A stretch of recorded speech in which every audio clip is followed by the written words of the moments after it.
These emotional waves, I love to talk about these waves, and I love to see them and to understand them.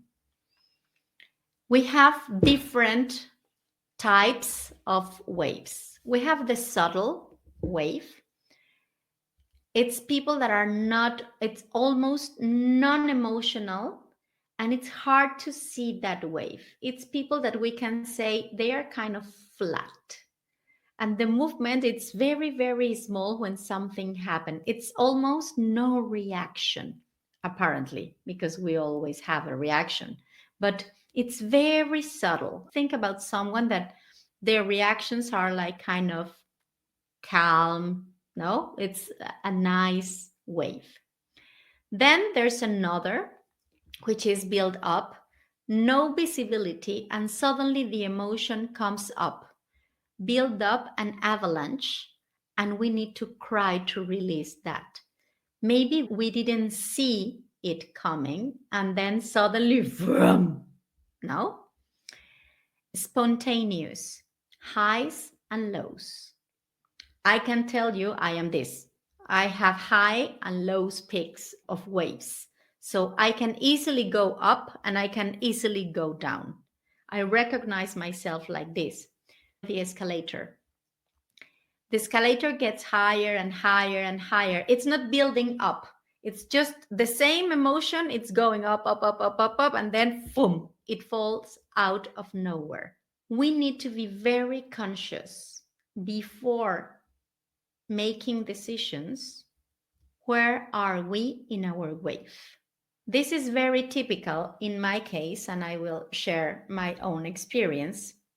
If someone called me and I am in a very positive and nice mood and we're having a very nice chat and we're so excited to share time together, and you say, Anna, let's go for a trip. And I will say, yes, yes, yes, yes, of course. And it's true, I am feeling it. But I am in a very high wave of emotion. And then one day after, it's like, no, but I cannot because I need to take care of this, or that's not good timing, or money things, or whatever. So I go down. What I am trying to learn is that I don't need to answer in the moment. I can be very positive and very emotional and feel like, yes, it's so good, but I won't commit myself in that moment. Or I won't commit myself, or I won't say anything when I am in a very, very low wave, because maybe I am not clear in that moment. Try to make decisions when you are not high, not low.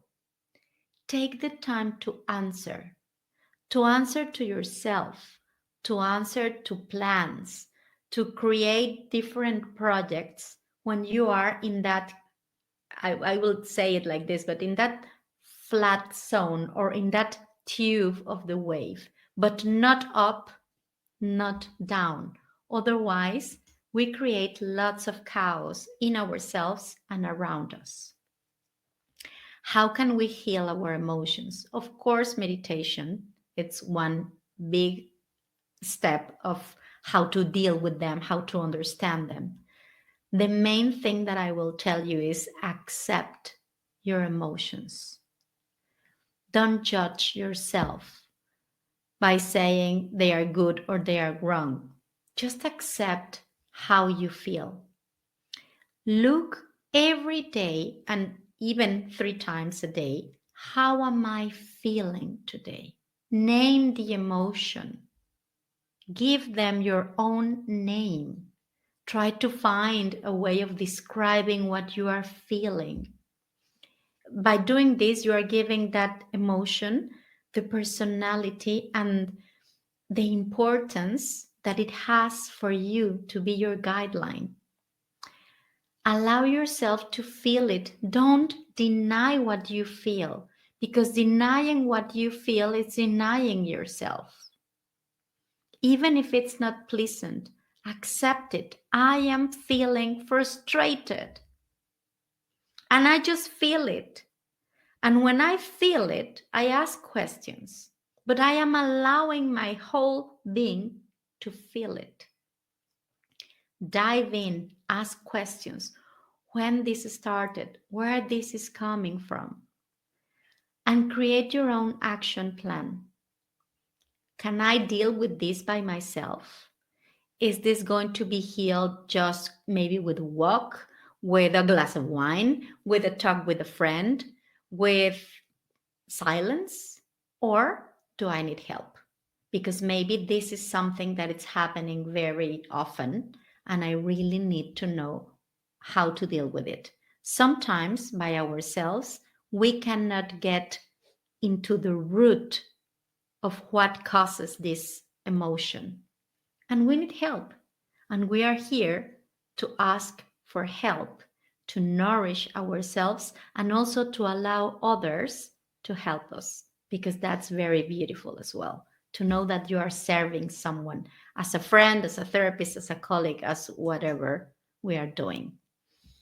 And my invitation, as from today, it's to learn on how to manage the reactions and not your emotions. This is something that I am saying and repeating, and I won't be tired of repeating this over and over.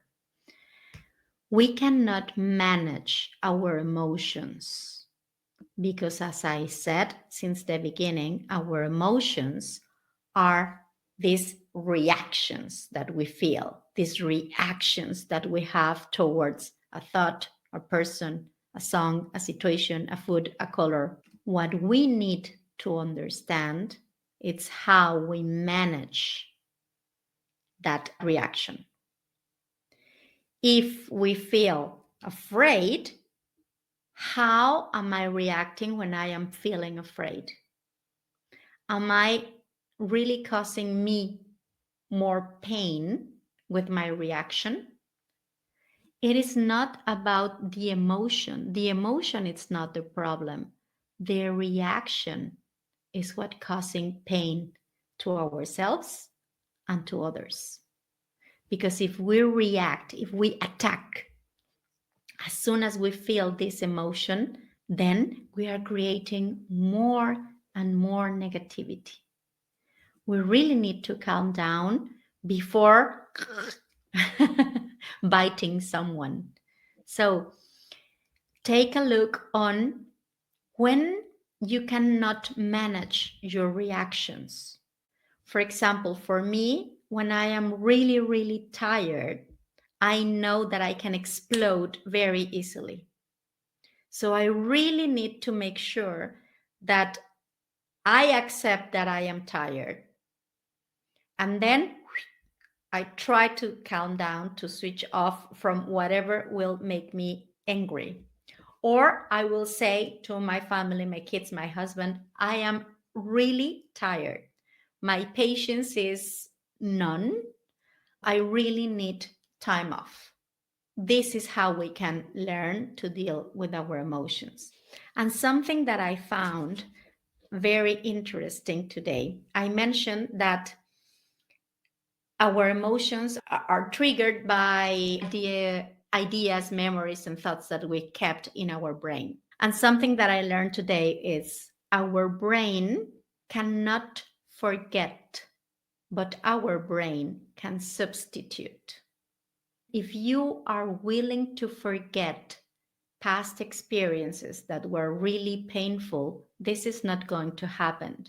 But we can substitute those events, those ideas with something new. Our brain is a muscle that needs to be trained.